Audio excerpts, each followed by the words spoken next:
बाहुबली विधायक गिड़गिड़ाया, हुजूर हमारे भोजन में जहर दिया जा सकता है, सरकार हमसे खफा है, हमारे मृत्यु का कोई कारण ढूंढा जा सकता है।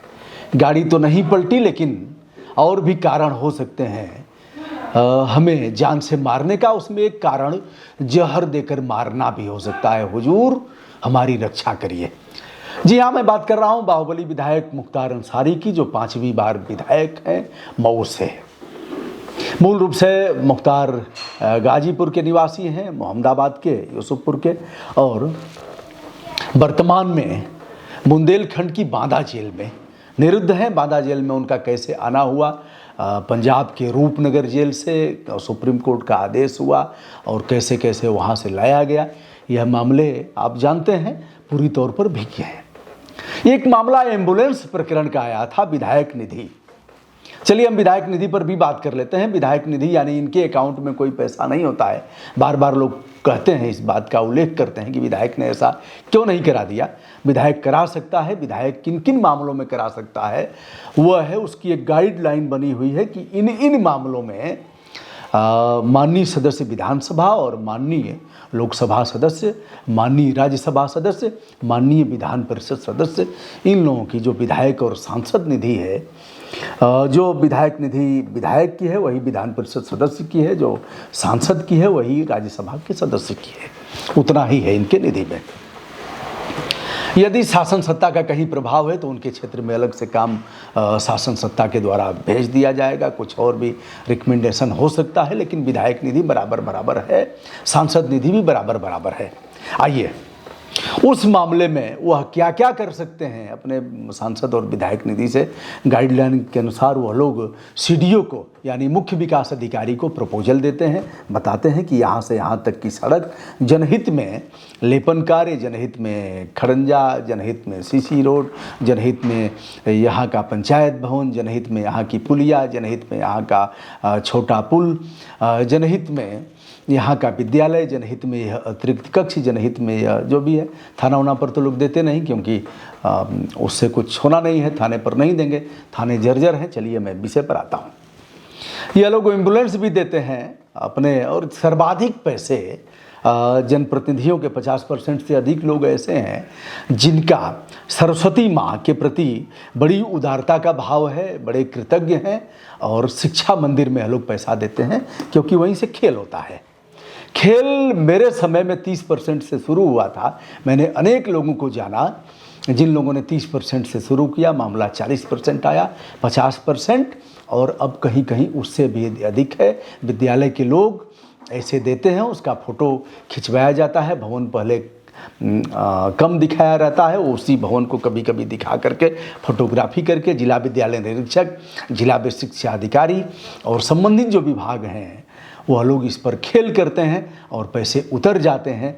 इसमें विधायक जी का 40-50% हो जाता है माननीय का, और शेष उसमें वह खेल करते हैं। 25%, 10%, 20% बच जाता है। ऐसे होता रहता है। जनप्रतिनिधि को भी सीधा सीधा लाभ है। बहुत से लोग ऐसे हैं जिन लोगों ने अपनी निधि का अधिकांश भाग दिया है। अगर इटावा, एटा, मैनपुरी और उस तरफ के हैं तो उन लोगों का गाजीपुर हो सकता है कभी न आए हों, लेकिन ऐसे लोग हैं जिन लोगों ने यहाँ दिया है, यहाँ के जनप्रतिनिधि दे देंगे, गाजियाबाद दे देंगे। ऐसे होता रहता है। इस पर कहीं कोई अंकुश नहीं हो पाता क्योंकि उनका यह अधिकार है कि हम जहाँ चाहें लोकहित में अपनी निधि का ट्रांसफ़र कर सकते हैं। उनके अकाउंट में पैसा नहीं होता, वह वहाँ के मुख्य विकास अधिकारी को लिखेंगे, प्रक्रिया पूरी होगी अपने पेट पर, और वह पैसा कट करके वहाँ चला जाएगा और इनके पास पैसे आ जाएंगे। कई ऐसे जनप्रतिनिधि रहे हैं जिनको मैं जानता हूं, जिन लोगों ने अपना चेहरा इस प्रकार बिगाड़ा है। वह समाजवादी पार्टी के भी हैं, सर्वाधिक बहुजन समाज पार्टी में है, और भारतीय जनता पार्टी के लोग भी इससे अछूते नहीं हैं। कई नाम अगर लेना चाहूँगा, नाम लेकर के भी मैं बता दूंगा। आप कहेंगे तो मुझे इन लोगों का डर नहीं है क्योंकि चोर लोगों की औकात नहीं है। कभी ताकेंगे चोर की क्या औकात है, उसके पास नैतिक बल हो ही नहीं सकता कि वह कभी देखेगा। एक बार अगर ऐसे आंख उठा के देखेगा ना तो उसकी 100 कमियां चढ़ जाएंगे, चढ़ करके उसकी ऐसी की तैसी कर दी जाएगी। ऐसे तमाम लोग हैं, अभी चुनाव में कुछ हारे हुए लोग हैं, कुछ जीते हुए लोग हैं। सबका अगर आप देखेंगे जान जाएंगे, किसी विद्यालय वाले से पूछेंगे अगर पुचकार करके तो इनका खूब कारनामा बता देगा। मैंने ऐसे भी सुना है फ़ोन से बात करते हुए, हाँ माननीय विधायक जी हो गया है, अच्छा कब पहुंचा है, हो गया है सर, अच्छा ठीक है हम जल्दी लिखवा देते हैं। ऐसे मतलब ये सब खुल के बातें हैं। कोई आप महसूस करिए ना, अगर पश्चिमी उत्तर प्रदेश का व्यक्ति अगर गाजीपुर में, आजमगढ़ में, बलिया में दे रहा है पैसा, तो क्या मतलब है? तुम जहाँ से चुने गए हो वहाँ का मतलब नहीं है। तो यही है कि खेल है भैया, खेल। हम थोड़ा दूर खेल कर लेंगे तो इस खेल को इशारों को अगर समझो, राज को राज रहने दो, साहब को बड़ छोट कहत अपराध हो, और रहा न बिन कोई दांत नहीं पोरे। कोई ऐसा नहीं है। ये सारे मुखिया लोगों को कह रहा हूँ, योगी आदित्यनाथ जी दिखवा लें अपने ऐसे जो जनप्रतिनिधि हैं, दिखवा लीजिए, पता लग जाएगा। अखिलेश यादव जी आप भी दिखवा लीजिए, जो आपके माननीय लोग हैं। और बहन जी आपसे तो मैं कुछ नहीं कर सकता, क्योंकि राजनीति में सर्वाधिक गुंडे, माफिया और अपराधियों को प्रवेश आपके रास्ते से मिला। कुलदीप सिंह सेंगर से लेके, हालांकि कुलदीप जैसे लोगों को बसपा ने उतारा मैदान में और धरती पुत्र ने उनको दिया। उसके बाद मोटा भाई ने कहा बेटा तुम्हारे जैसे गुंडों की ज़रूरत मेरे यहाँ है। तो ऐसे कोई कह नहीं सकता अपने आप को कि मैं भैया किसी से कम हूँ, हम किसी से कम नहीं। चलिए अब आते हैं एम्बुलेंस के मामले में। मुख्तार अंसारी के विधायक निधि से एम्बुलेंस दिया गया था डॉक्टर अलका राय के हॉस्पिटल को, और उस हॉस्पिटल में एम्बुलेंस दे करके फिर एम्बुलेंस का प्रयोग मुख्तार अंसारी ने किया था। श्याम संजीवनी हॉस्पिटल मऊ में है।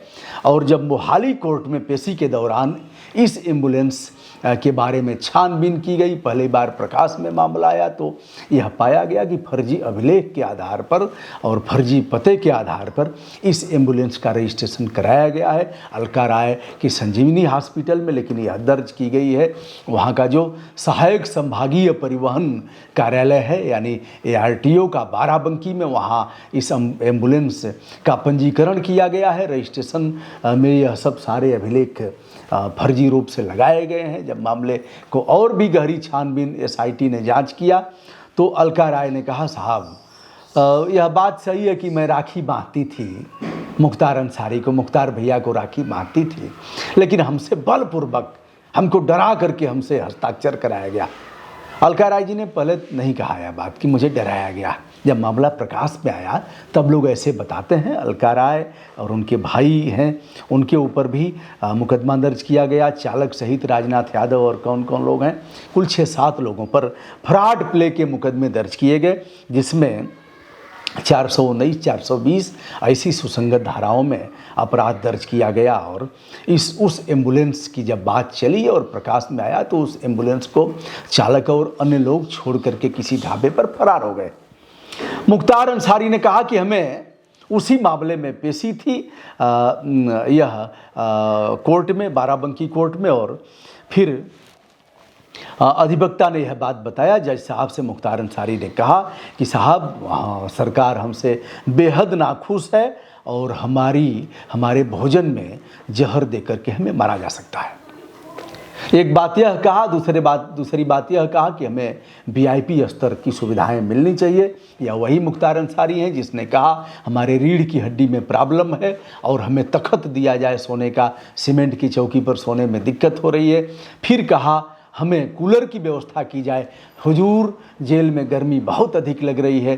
फिर कहा कि हमें मच्छर बहुत काट रहे हैं और मच्छर बड़े दुर्दांत हैं साहब, जेल में बहुत मच्छर हैं और इससे हमें डेंगू और तमाम भयंकर बीमारियां हो जाएंगी।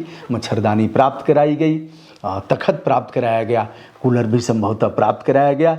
अब मुख्तार अंसारी की अगली मांग कि हमें भोजन शायद अब या तो अलग से बनाने की बात करें या फिर यह कहें कि घर से बना करके हमें भोजन, ऐसे लोगों को आता भी है, कई ऐसे अपराधी हैं जिनका भोजन बाहर से आता है। कोर्ट ने ही आदेश किया होगा या जेल में व्यवस्था की गई होगी। मैं अगले किसी भी वीडियो में इसका अध्ययन करके बताऊंगा। यह अप्रैल में यह मामला दर्ज हुआ था। मुख्तार अंसारी के इस मामले की अगली सुनवाई है, वर्चुअल सुनवाई हो रही थी कॉन्फ्रेंसिंग के जरिए। अगली तिथि 7 अक्टूबर को है और कमलाकांत श्रीवास्तव जो बाराबंकी के MP MLA कोर्ट के जो न्यायाधीश हैं उनके यहाँ सुनवाई हो रही थी। यह बाहुबली विधायक के इस मांग पर आगे क्या होगा मैं नहीं जानता, लेकिन जेल में बंद बाहुबली बुरी तरह से डरा हुआ है, सहमा हुआ है, भयभीत है और लगातार इस प्रकार की मांगें की जा रही हैं। यह इनका जीवन 17 वर्षों से जेल की चारदीवारी में जकड़ा हुआ है, बंद है। वह मजबूत दीवारें जेल की, जिससे निकलना काफ़ी मुश्किल है। कानून, एक तो जेल की ऊंची दीवारें और दूसरे कानून का यह जो ऊंचा दायरा है, जो ऊंचा स्तंभ है, मुख्तार अंसारी के लिए निकलने में बड़ा मुश्किल हो रहा है। यद्यपि कई मामलों में बरी हो गए, गवाह टूट गए, बहुत से गवाहों की हत्या कर दी गई। ऐसे में अब यह कई मामले वर्तमान शासन में जो दर्ज किए गए हैं देखना काफ़ी कठिन होगा और समय बताएगा कि आगे इन मुकदमों में क्या होता है। बहरहाल बाहुबली गिड़गिड़ाया और कहा, हुजूर हमारे भोजन में जहर दिया जा सकता है, जीवन बड़ा बहुमूल्य है, मैं बीमार भी हूँ और मैं विधायक भी हूँ, 5वीं बार विधायक हूँ और हमारे ऊपर अभी किसी मामले में सज़ा तय नहीं हुई है, इसलिए हमें यही असुविधाएँ अनुमन्य हैं और हमें जीने का अधिकार है, राइट टू लीव, जो भारत के संविधान के अनुच्छेद 21 में वर्णित है। हुजूर इसकी रक्षा किया जाए, बाहुबली गिड़गिड़ाया। दोस्तों, मैं हूं ब्रजभूषण दुबे, यूट्यूब चैनल ब्रजभूषण मार्कंडेय से ऐसे तमाम विषयों पर विधिक मामले, संवैधानिक पक्ष को धारण करके और लोक व्यवहार और तमाम चीज़ों को ग्रहण करते हुए बहुत से लोगों को अरुचिकर लगेगा, बहुत से लोगों को ठीक लगेगा, लेकिन मैं जहाँ तक जानता हूँ, मैं जो कुछ भी कहूँगा कानून सम्मत कहूँगा, विधि के मान्यता और आलोक में कहूँगा। इसलिए जिन्हें खराब लगता है विनम्रता के साथ खेद प्रकाश करता हूँ कि भैया मेरे वजह से आपको कष्ट पहुँचा, लेकिन मैं तो वही कहूँगा जो कहना है। किसको खराब लगता है, किसको अच्छा लगता है, इसकी